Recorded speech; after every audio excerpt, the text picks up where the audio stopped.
This is Democracy Now!, democracynow.org, The War and Peace Report. I'm Amy Goodman. And I'm Juan Gonzalez. Welcome to all of our listeners and viewers across the country and around the world.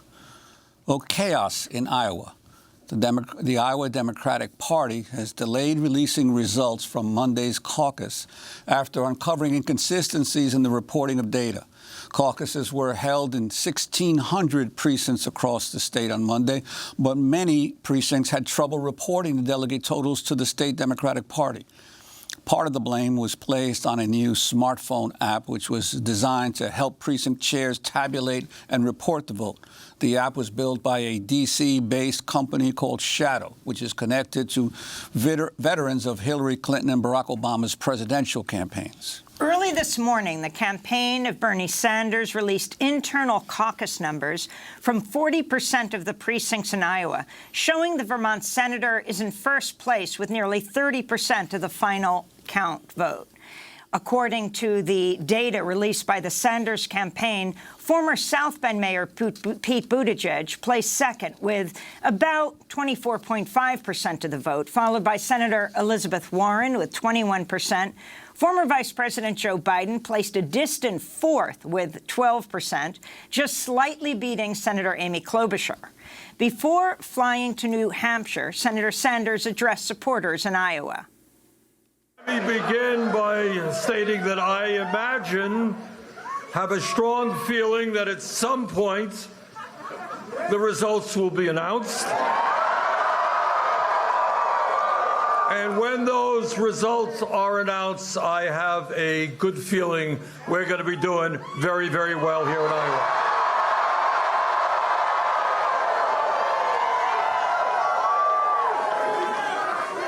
And the message that Iowa has sent to the nation, it's a message shared by the American people, is that we want a government that represents all of us, not just wealthy campaign contributors and the 1%.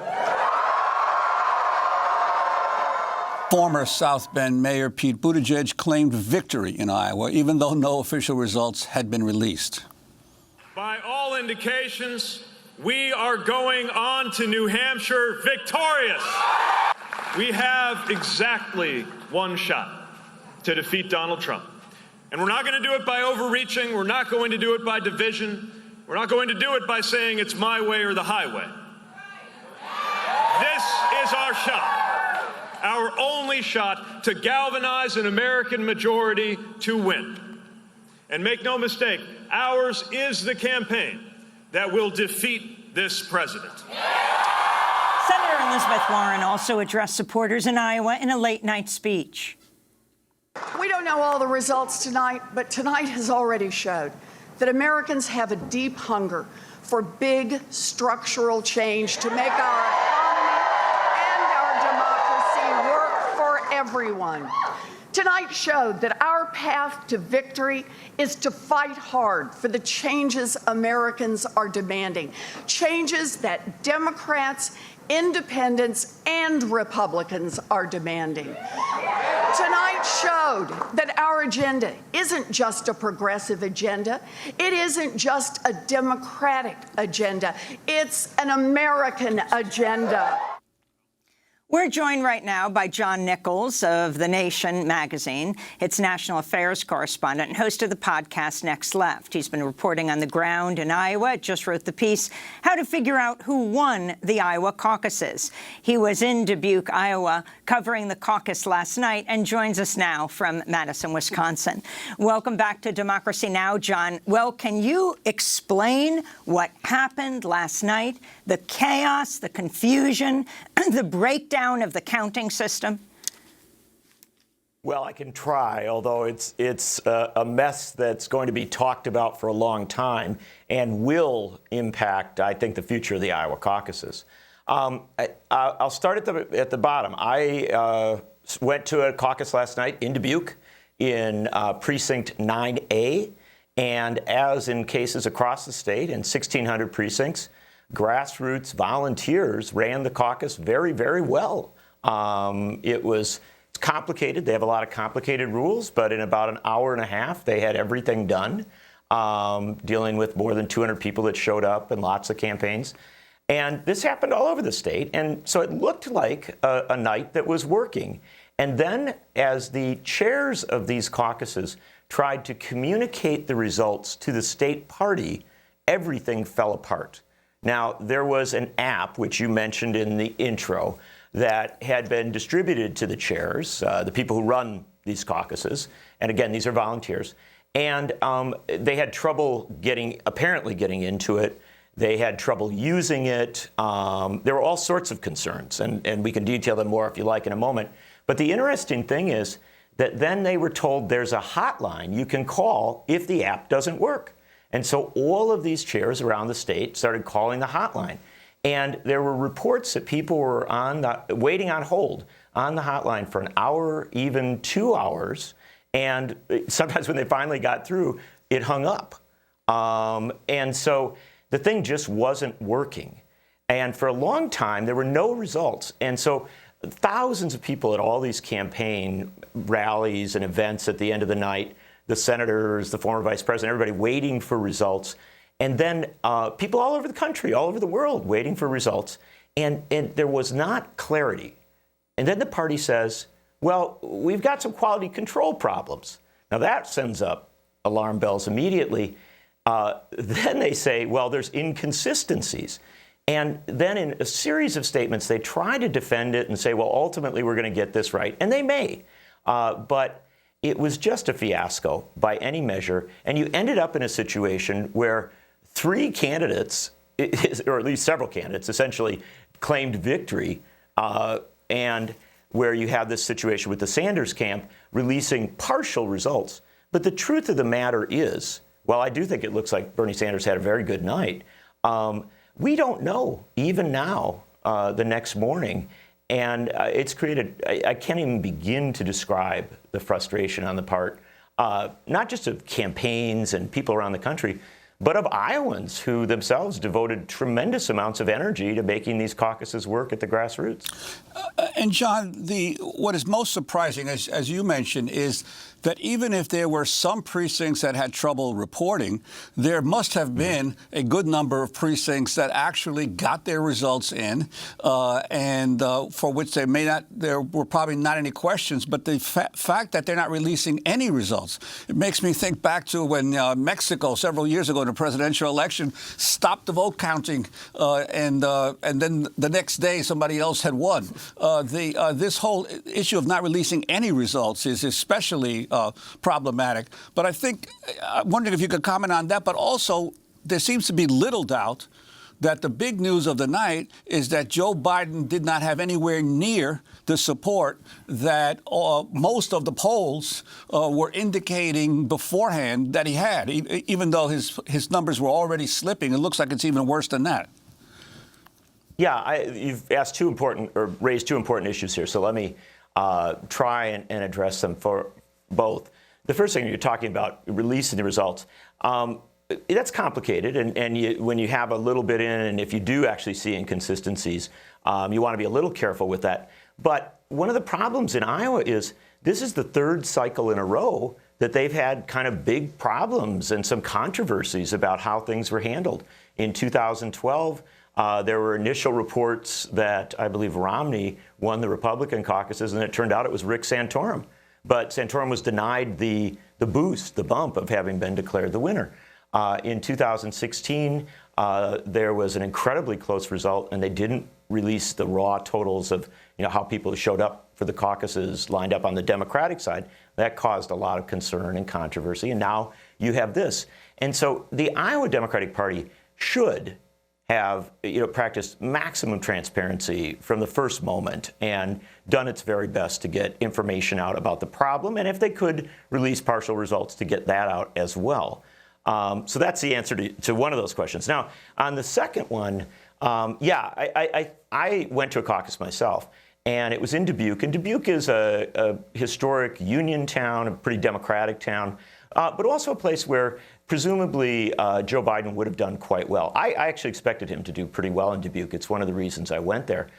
When they did the initial breakup, just in my caucus, Joe Biden was barely running, he's essentially running about as well as Andrew Yang. As the night went on, Biden attracted some Kloubuchar supporters and got to baseline viability. But in Dubuque, again, a town where I thought he would have been doing significantly better, he was a weak fourth. And I heard from across Iowa, anecdotally from precincts all over, that his numbers were falling way short of what was expected. And that's significant because, the Iowa caucuses produce many winners and some losers. You can finish second in Iowa and claim a better than expected run. You can even finish down the line, like say an Andrew Yang, and still point to a lot of people who showed up and were enthusiastic about your candidacy. And so not having those numbers creates a lack of clarity. It makes it hard for people who have done well to capitalize on their show of strength. But it also makes it hard for people trying to analyze the race and get a sense of who's got things going on. And that's where the Biden factor comes up. Because if indeed Biden, the former vice president of the United States, running as the presumed frontrunner for most of this race, even in Iowa, and certainly still talked about as a frontrunner nationally, finished a weak fourth, that's significant. And it's frankly the kind of thing that should have been a part of the discussion last night and this morning. And if I could add one final thing on the complexity of all this, we're on a State of the Union day, right? And so the timelines of news cycles become important. And if you don't get the results of the Iowa caucuses, clear and well presented pretty quickly today, we're going to be into watching Donald Trump give his State of the Union address.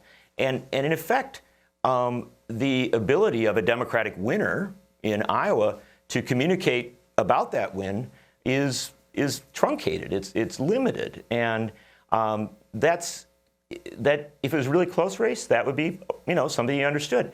But if it's just a follow up by the people that are supposed to be getting the results in, they're affecting a national race for president of the United States, one that they claim to want to they said they wanted to be the first. They wanted to get this started.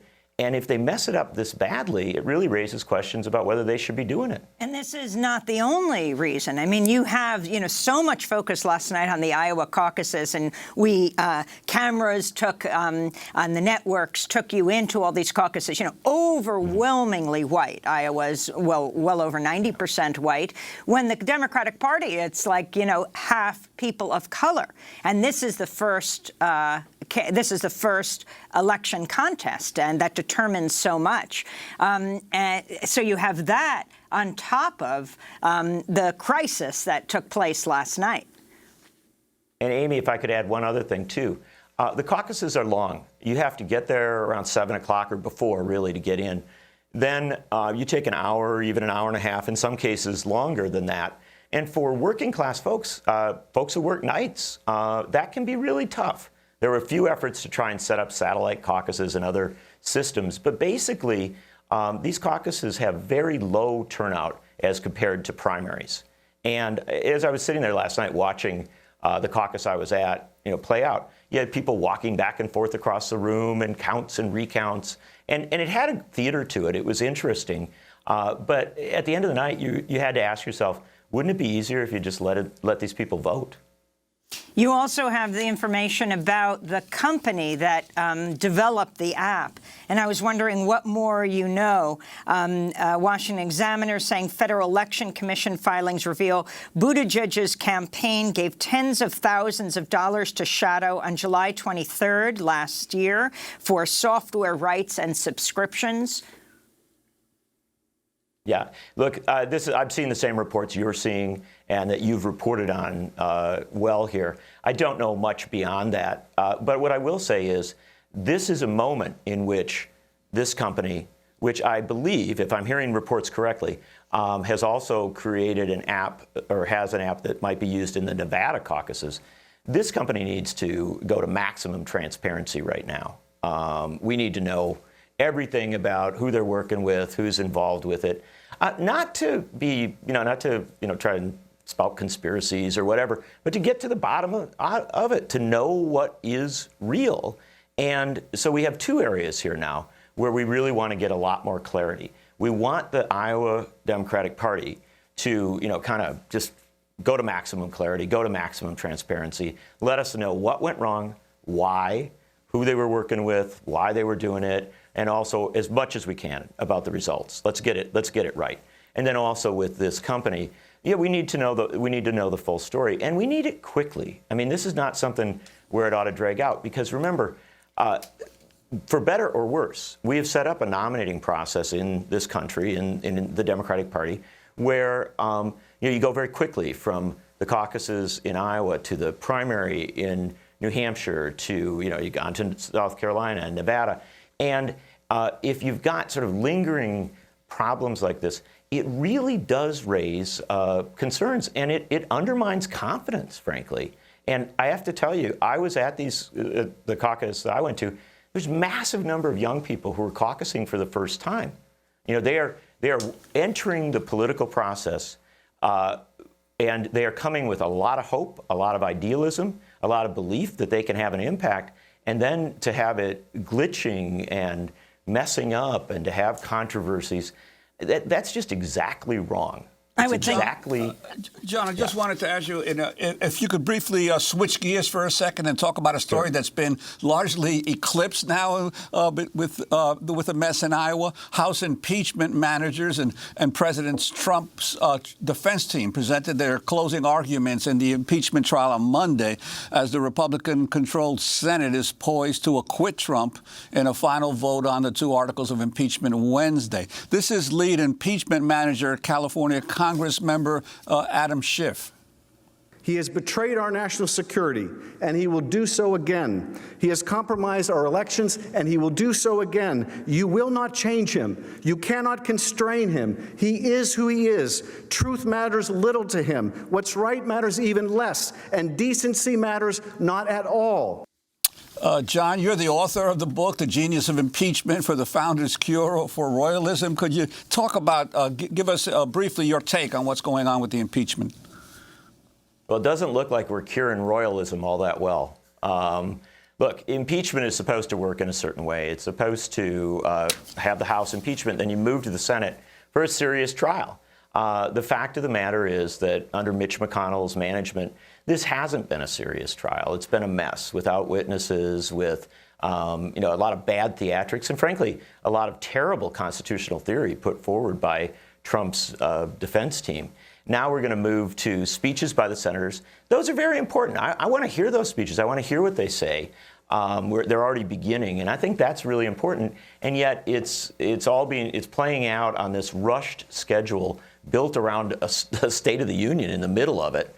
Look, at the end of the day, Mitch McConnell is arguably a defining figure in America, far beyond just Senate Majority Leader, and he has managed this thing on behalf of Donald Trump in ways that are just incredibly offensive. This should be going slower. We should have time for a discourse. If they needed to put it on hold on, a couple days, let the Iowa caucuses play, let the State of the Union occur, and then spend the rest of the week having the closing arguments and the senator speeches, and then, the vote that is inevitable.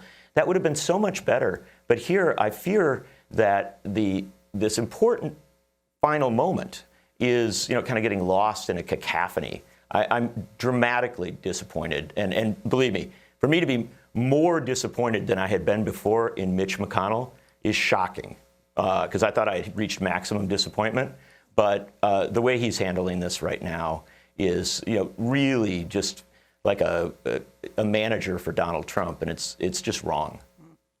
Well, it'll be very interesting to hear President Trump's State of the Union address as he's about to be acquitted. In fact, if in fact he is tomorrow, and coming out of the chaos of Iowa, I'm sure he'll have a lot to say about Democratic failures.